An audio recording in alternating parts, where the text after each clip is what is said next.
Hello and welcome back to another How to Bloke. Sunday again. There's always Sunday on this channel. Normally anyway. Anyway, today is going to be a quick tip and it's all about rice. Now, for lunch today, for Sunday lunch today, we're going to have leftovers. We've got some homemade soup leftovers. I'm going to do some vegetable rice with some egg fried rice in other words, with a few veg in there, you know, keep the body going. But this video is about not how to cook rice, because I think you all know how to do that. This is how to keep it warm for a long time without it going hard or claggy, right? So, what we're going to do is, I've got a pan here, it's on hot. Now this is good quality rice here. I refuse to buy cheap and nasty rice because it's just not economic in the end. So it's good quality rice. It's a well-known brand.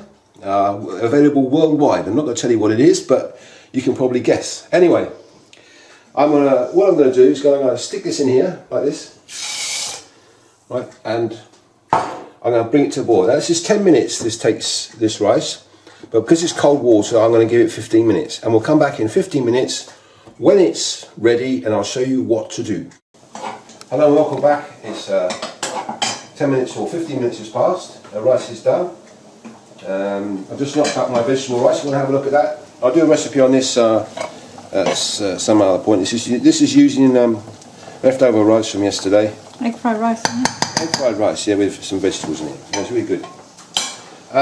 Okay, so the rice thing I was going to tell you about. So the rice has been boiling. There it is boiling there. We're just going to give it a whiz round.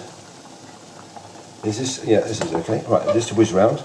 Now why am I doing whizzing it round like this? I just pick it up. Well, because you might have some grains stuck on the bottom of the pan. Right, so just go around with a flat bladed spoon like that, or wooden spoon. Just take them off. Okay, right.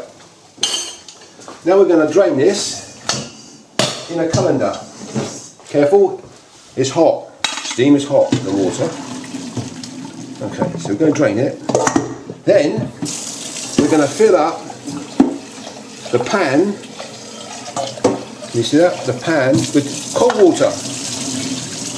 Cold water. And just squish it round so you get all any last grains of rice out there. See, there's one stuck in the bottom there. You can see that. Look, we're not worried about that. It's just. I was going to say. Okay, so we're going to just thoroughly, just put a couple of cupfuls of water over the rice. And then we're going to fill this up. No, not fill it up. Put some water in this saucepan. Ordinary cold water.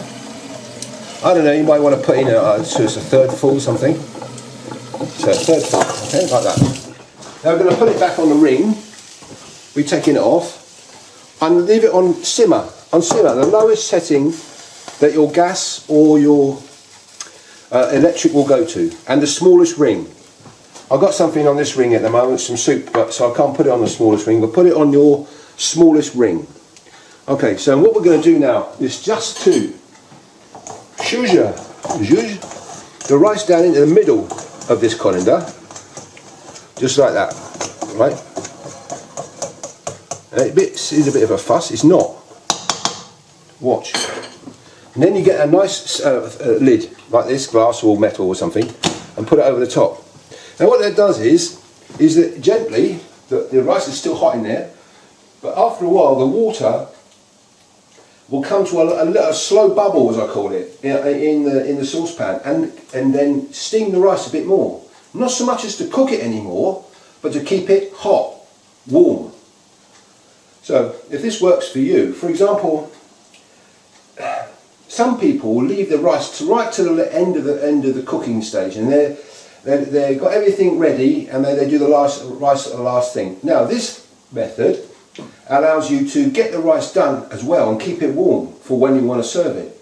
Also, if you've got somebody, you cook rice for somebody and you're not happy about them straining their own rice water and stuff, you can do this for them and leave it there for them, because all you do when you want to serve is you go in there and you hoof it out like that, you see, and it will still be moist. How long can you keep it in there for? Well, that depends. I would say a maximum of an hour and a half, maybe 2 hours. That long? Yeah. Oh. And as long as you keep the thing on a low, make sure it doesn't run out of water in here. It shouldn't do, you know, it's only on a simmer. You should, I reckon 2 hours. Yeah? Yeah. Okay. And but make sure that when you put the lid on, you don't want a colander that's so small the grains of rice fall through it. I mean, I've got some to show you, but you know what I mean. These holes here have got to be small. Yeah. And you know, the lid's got to fit on there fairly tightly. Even better would be a lid just to cover the rice, but I haven't got one to hand at the moment. But this is good enough, you know, it's good. So there's my quick tip on how to cook rice and keep the cooked rice warm for some time. So you don't have to be fussed about it. Plus, the fact is that when you're cooking, you know, with other things as well, you can take the rice, you can keep an eye on the rice. You don't leave and let it boil and get it overcook it or get it stuck to the bottom of it. You can catch it just at the right moment. Anyway, I hope you like my tip. If you do, try and use it. And I've got some more tips, let me see, up here. I've got some recipes up here. I've got some DIY jobbies here. And if you want to subscribe, down here. So until the next time.